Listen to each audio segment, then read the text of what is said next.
à tous et à toutes et bienvenue à notre page francophone.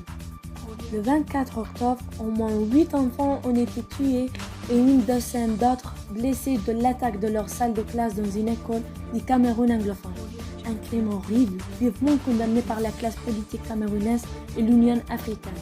Des hommes armés ont fait irruption dans le collège moderne Francisca International Bilingual Academy à Kumba de la région du sud-ouest du Cameroun.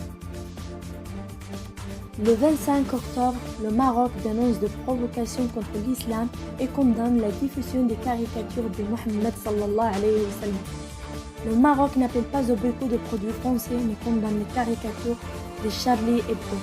Le ministère marocain des Affaires étrangères a déclaré dans un communiqué que la diffusion continue des caricatures offensantes du prophète Mohammed sallallahu alayhi wa sallam était un acte de provocation après que des médias français ont publié des caricatures après l'assassinat de l'enseignant Samuel Paty plus tôt ce mois-ci. Et le ministère marocain a indiqué aussi que le royaume condamnait vigoureusement la poursuite de la publication de caricatures outrageuses à l'islam et au prophète. Des milliards de manifestants bloquent depuis plusieurs jours le centre de plusieurs villes en Pologne. Les Polonaises et les Polonais sont toujours dans la rue après l'interdiction du droit à l'avortement en cas de malformation grave du fœtus. Les femmes ont décidé de recourir à la grève depuis mercredi 28 octobre. À cette même date, dans le procès des attentats de Bamako de 2015 contre l'hôtel Radisson Blu et le bar-restaurant La Terrasse, les deux djihadistes mauriciens et maliens ont été condamnés à mort par la justice malienne.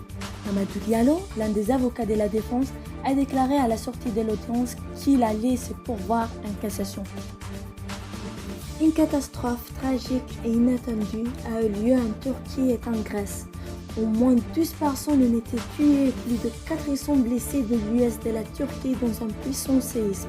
Ceci de magnitude 7 sur l'échelle de Richter a secoué vendredi l'ouest de la Turquie et l'île grecque de Samos, provoquant l'effondrement de plusieurs immeubles selon un nouveau bilan des secouristes turcs.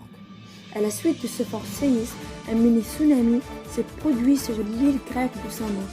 À raison de ces catastrophes, la Turquie et la Grèce se sont engagés à s'aider et se soutenir mutuellement pour faire face à cette situation. Le 30 octobre, la Finlande a eu un grand succès dans la détection du virus Covid-19 à l'aide des chiens. Une expérience de chiens renifleurs a fourni de premiers résultats prometteurs de la détection des personnes contaminées par le coronavirus. Une équipe de chercheurs en Finlande entraîne ces animaux à détecter, à l'odeur, le virus. Et c'est tout pour aujourd'hui. Je vous souhaite une bonne soirée et un bon début de semaine.